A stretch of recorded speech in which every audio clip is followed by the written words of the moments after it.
यदि आप हमारे चैनल के सभी गाने को पसंद करते हैं तो डीडी प्रोडक्शन हाउस के यूट्यूब चैनल को लाल बटन दबा के सब्सक्राइब करें और घंटी के निशान को जरूर दबाएं।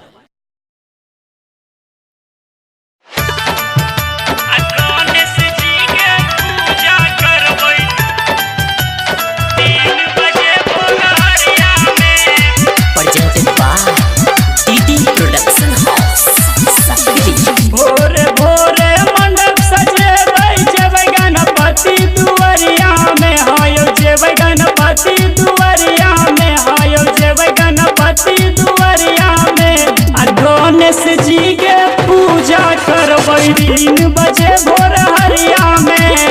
गणेश जी के पूजा करबै 3 बजे भोर हरिया में आ गणेश जी के पूजा करबै 3 बजे भोर हरिया में DJ Sumit Rema DD production house सकरी पूजा करबै गणेश के बाबा हरलती नाम गणेश के कमला जी सकल साभर घूमबै गाम नगरिया में हायो घूमबै गाम नगरिया में हाँ घूमबै गाम नगरिया में आ गणेश जी के पूजा करबै 3 बजे भोर हरिया में गणेश जी के पूजा करबै 3 बजे भोर हरिया में presented by DD production house सकरी मेवा लड्डू के भोग लगे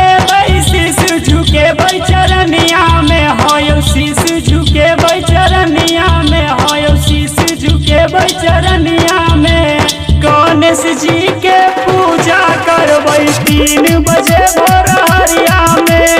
गणेश जी के पूजा करबै 3 बजे भोर हरिया में डीजे सुमित रेमा